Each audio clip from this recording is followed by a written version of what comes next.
Hey, good morning, and welcome to On the Spot 947, where we sit down, we have a chat, a little tete-a-tete with some of the biggest and talented names in the arts, and equally those who've just begun in their artistic journey in the hopes of influencing and hopefully changing the world. Now, our guest today is one of the hopefuls in the recently concluded Idol Philippines. He is a former CPA, or that is up until he wants to continue that down the line, but he's now a full-fledged singer and songwriter. So, hello, Sean Oliver. Good morning. Hello, good morning everyone. My name is Sean Oliver.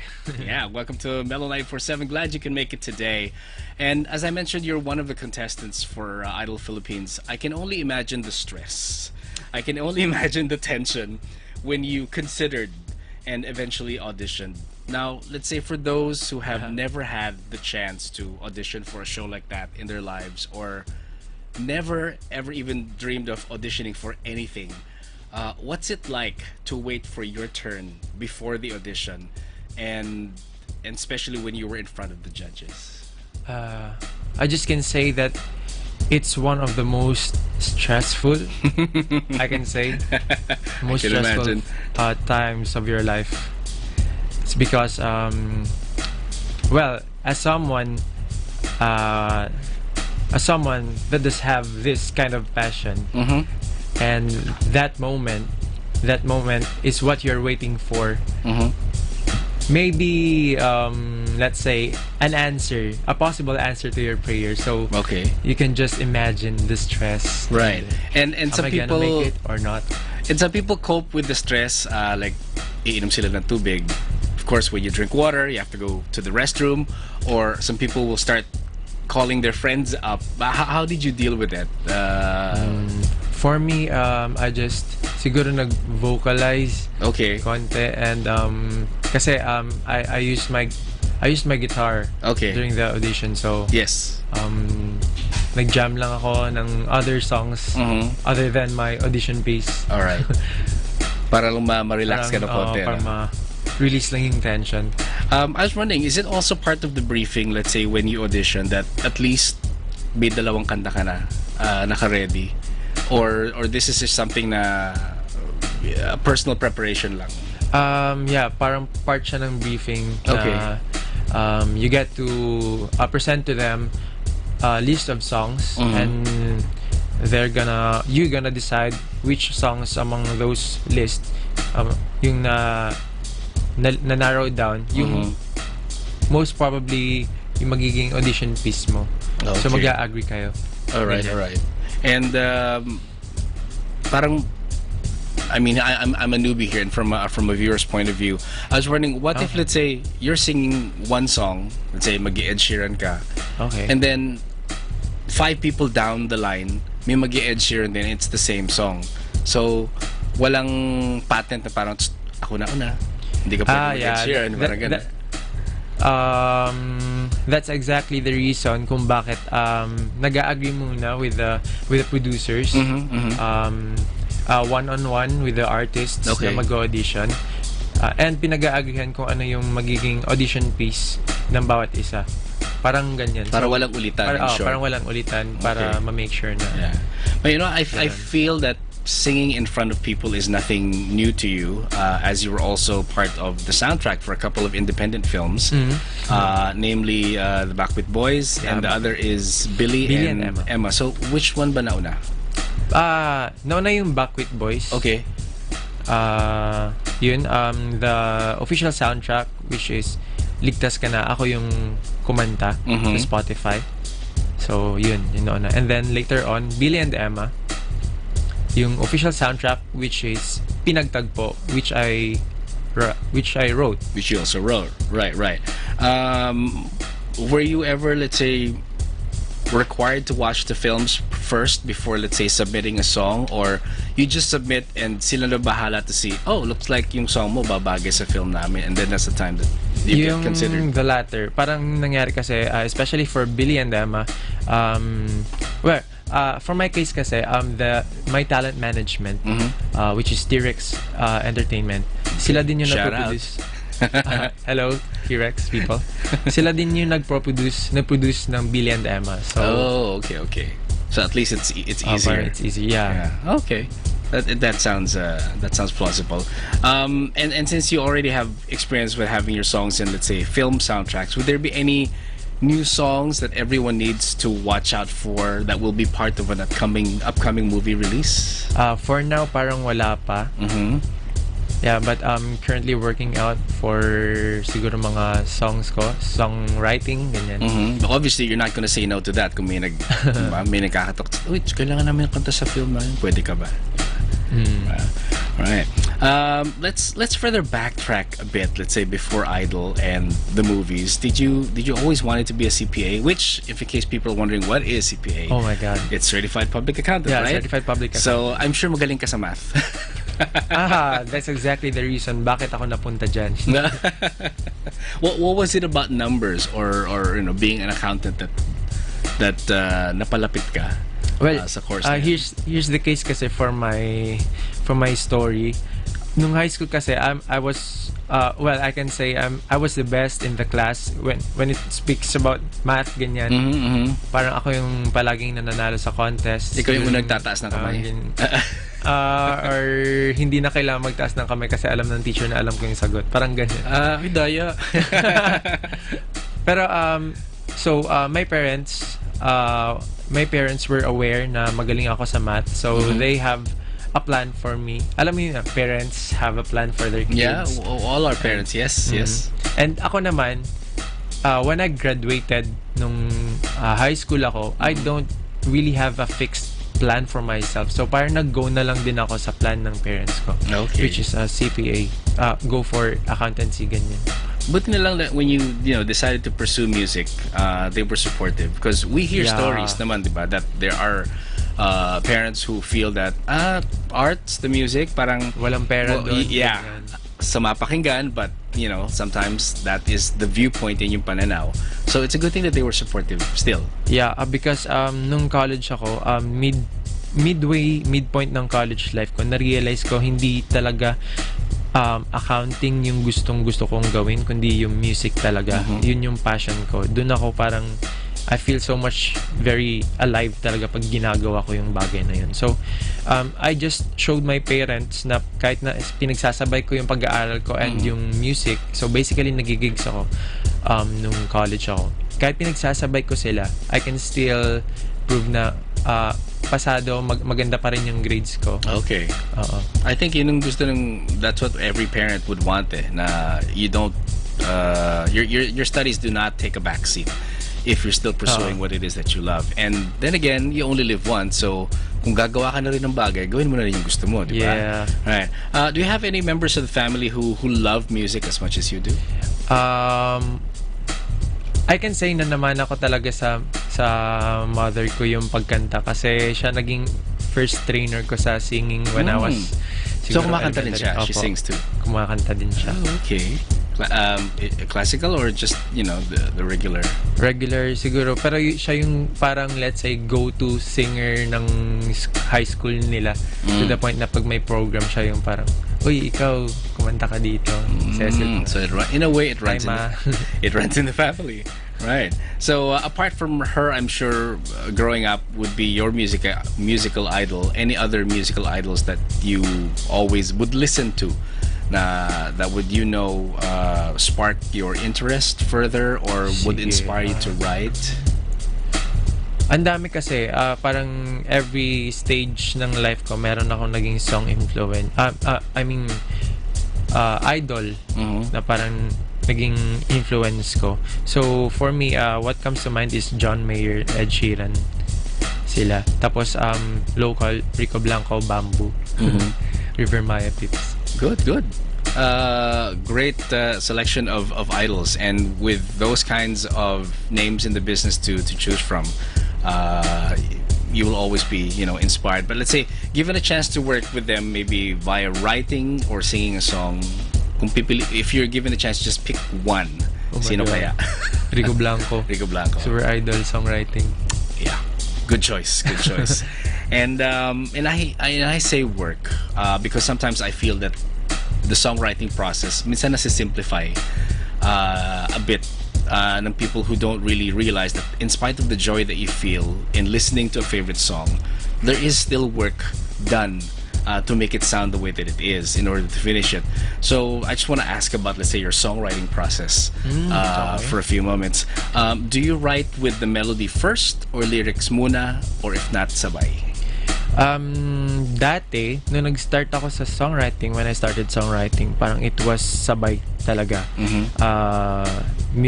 Lyrics and the melody and chords sabay talaga, like nagpo-progress. Pero parang recently, when you have to come up with more meaningful siguro na lyrics, parang mas maganda na nauuna yung lyrics. Okay. Kasi siguro mas maganda kasi na natural yung pagkalabas niya. So when you have, let's say, you're caught in a moment and you have song lyrics na pumapasok sa head mo na ang ganda, you have to really write it down para hindi na siya mawala. Or these days, text mo, write it down sa notes ng phone mo. Sa phone, exactly. Yeah. And then later on, pag may gitara ka na, nahawak mo na yung gitara mo, you can just go back to your notes sa phone mo and put some chords in it, chord progressions, melody. Right. Parang yun yung naging reason ko na ginagawa. Wait, did your dad teach you how to play the guitar or self-taught ka ba? Self-taught ako. Ako yung first musician in the family. Well, except kay mama na singer. Pero ako yung nag-pursue talaga. I keep hearing when I was growing up as well na if you play the guitar, mas mahirap daw to transition to piano, or is it the other way around na pag nag-piano ka na, mas madali mag-transition to guitar? Any truth to that? I don't know kasi hindi ko po alam yung Ako din, hindi ako marunong. piano. I just had to ask. I don't know how to play piano. Well, at least you can bring your guitar wherever. Oo, yun yung maganda. Chord-wise, I think if you're talking to a fellow singer, songwriter, mas madaling explain that you want this transposed to this chord or whatever. So mas nagkakaintindihan kayo. It's like for me naman, I have the basic understanding sa piano. I can find the right keys, pero I cannot just play it like on the spot. Okay. Any favorite place to write? Favorite place to write? Maganda sa coffee shop na tahimik or sa bahay lang. Anywhere with coffee. Anywhere with coffee. Yes. Coffee is love. You can never start your day without coffee. Please. Juice umaga? No.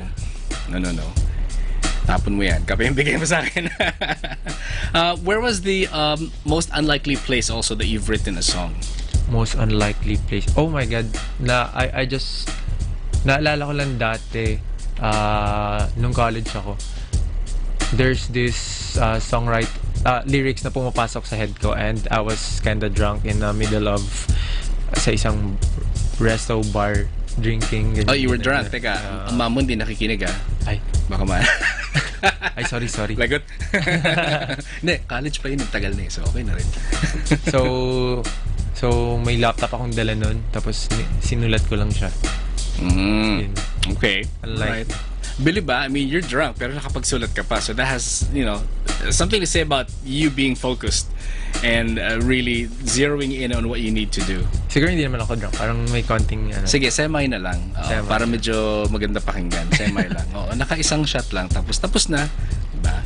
Nakakapag ka pa rin. Lalakad ka pa rin ng tama. You have a new single, by the way, that you are promoting. It's called Missing You. Yeah, Missing You Here. And we will be hearing that song in just a bit. I know it's also a song, or if not the second song that you sang in your audition, right? Yeah. I was wondering, what was the history behind that song? Missing You Here. See, I wrote that song maybe 6 years ago. Tagal na pala. Matagal na sobra. Okay. It was dedicated to my college sweetheart. Okay. All right. So, may pagka LDR in a way. LDR. Gusto pa kayo till now? Okay. Still talking. All right. Sige. I won't ask anymore. If in case baka bawal pag-usapan. But the nice thing about being a songwriter is you can write about your own experiences, but have you also written about other people's experiences? Yeah. Actually, maganda din siyang experience when when you can write about other people's experiences kasi mas nawawide din yung songwriting songwriting scope mo eh. Kasi when you're just limited to your own experiences sa songwriting mo, parang you can just write a couple this number of songs, pero when you can write songs for other people, parang mas dumadami siya. And recently nagawa ko siya and parang pretty maganda naman yung it's an achievement in a way, it's an diba? achievement. And I think when you do write a song for another person about their experience, parang tulong mo na rin sa kanila to let them heal, diba? Whether they want to be healed by it or not, nasa sa kanila na yan. But at least, as a friend, you've done your part. And as I said, whether it be your experience or other people's, that's always a good, if not great, source material for our creative impulses. And it may not also be an experience that you know firsthand, but it could be also something that nabasa mo lang, and you put yourself in the place of that article or that person that you saw in the magazine or in a show, and pretend that it's your own. It's your own, yeah. Ganun din exactly nangyari sa akin. Right. So would you say that songwriters are naturally empathetic, na marunong tayong makisabay, and not really makisabay, but there's the word I'm looking for, empathy. but you have empathy for other people's life stories? For me, it's a requirement. Okay. Kasi otherwise, it would be parang nagsisinungaling ka lang sa self mo when you're writing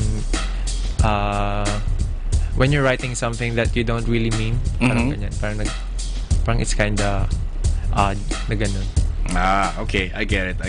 But that's also a challenge to, let's say, you have not experienced it, but you make the effort to pretend as if ikaw yung nandoon. Parang for me, it's another thing naman. Yeah. Another level of empathy, I guess. Yeah.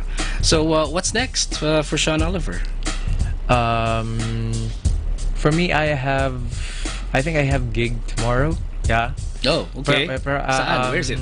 People need to know about it. Is it official na? Kasi hindi okay. So I'm gonna be there sa Mule Fest, Marikina. Yeah. Marikina tomorrow evening. Yes, which is a Friday. Yeah, Friday. Good luck sa atin sa lahat. Dahil Friday. But what time is it? Yung the gig? Yeah, it's 9 p.m. Okay, 9 p.m. The event is called Mule Fest. Mule Fest. And saan yung mismong venue? Sa Marikina. Wood Park. Wood Park. Okay. Marikina. So people in Marikina, I'm sure alam niyo na kung saan yun. All right. A quick geek question. Since I'm wearing my favorite characters of it. Are you a DC or Marvel fan? Not really a fan, pero sinubaybayan ko yung MCU. Okay. Marvel. All right. Let's say if there's a superhero that you would be given a chance to write a song for, sino kaya to? Write a song. Siguro Doctor Strange. Oh my God, that is the best answer ever. He's actually one of my favorite Marvel characters. Ang daming possibilities eh. Maraming possibilities. Yeah, I like that. I like where you're going with that. Yeah, as a songwriter, you have to deal with possibilities. Diba? You have to deal with scenarios that have happened, scenarios that are currently happening, and scenarios that may happen. So yeah, I like that. Songwriter equals possibilities. Okay. Now, for those people who would want to know more about you, where can they follow you once again on social media? You can guys follow me at my social media accounts at Twitter, Instagram, Facebook, and you can also follow my Spotify and YouTube. So it's Sean Oliver PH, SEAN Oliver PH. Right. It's SEAN, not SHAWN. Yeah. It does sound the same. All right. SEAN. Yes. All right. Thank you, Sean Oliver. You are most welcome to come back and see us again. But of course, we're not going to be leaving anytime soon. He still has to sing 2 songs when we return. All right. So this has been Kaz for On the Spot 9 for 7. Till the next edition, we shall be on the lookout for the next person that we will be putting on the spot. Thank you for joining us today, and keep it right here. All hits, Mellow 94.7. Sounds good.